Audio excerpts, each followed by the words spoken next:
and welcome to Akshata's Recipes. Thank you so much for stopping by. So in today's Sankrant special, I will be sharing a recipe called tilgul poli, and it's really very delicious and very simple to make too. So without much further ado, let's just get started with this amazing tilgul poli. So for making the dough, in a large plate, we're going to take about half a cup of whole wheat flour and half a cup of all-purpose flour. To this, we're going to add a pinch of salt. Next, we're going to add about 2 tablespoons of melted ghee or clarified butter, and we're just going to mix everything well together. We're going to add a little water at a time, say about 2 to 3 tablespoons, and just knead this to a soft yet a firm dough. Something similar to what you would need for a paratha. The same consistency. The dough has to be soft yet firm and flexible.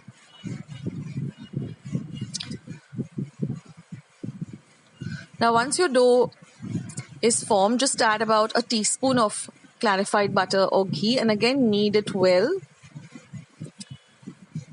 And then we're going to just set the dough aside for about 15 minutes. And then we're going to make the stuffing for this tilgul poli, which consists of just about 4 ingredients.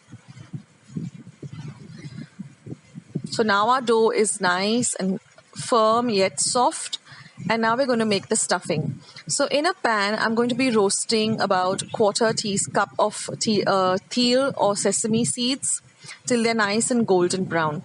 Now I'm just making 4 of these tilgul polis. So depending upon the number of polis that you want to make, you can just either double the quantity or triple it. Now once your til is nice and golden brown, we're just going to grind it to a coarse powder rather.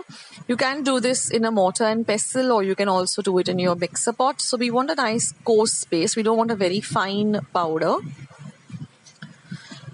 Now the other ingredients are another quarter cup of roasted peanut powder, 3/4 cup of grated ghee and 1 teaspoon of elaichi powder.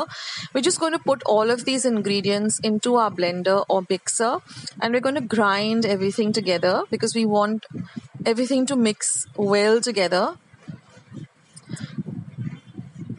Now the ghee or the jaggery is grated, and then you get something that resembles breadcrumbs. So that's the consistency we're looking for, and everything is nicely mixed well together. Then we're just going to mix everything together and add a few drops of ghee till it combines together to form a kind of a soft dough.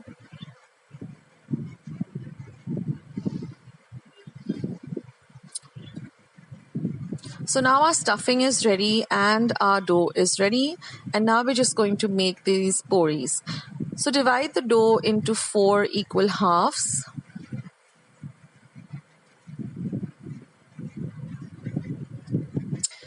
And then we're just going to flatten it from the sides only. We're going to keep the center a little thicker.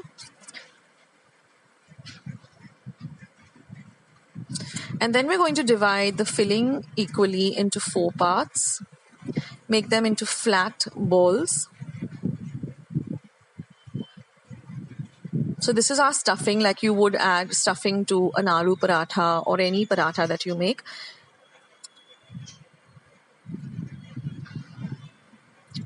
Just take off the extra that comes on the tip when you form this kind of a shape.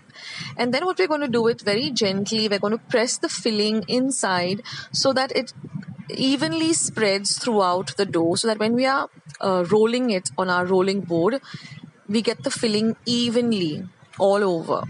So now we're just going to dust the surface with some flour and we're going to roll it out, and you can actually see the filling through the the dough or the flour. And now we're just going to roast it on a pan like we would with a regular paratha. And once one side is roasted, we're just going to add some clarified butter,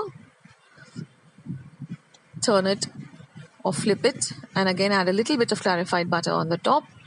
Fry it well till it becomes a nice golden brown color, like this. And your tilgul poli is ready. So you can serve this with a little bit of melted ghee on top, and it tastes simply yummy.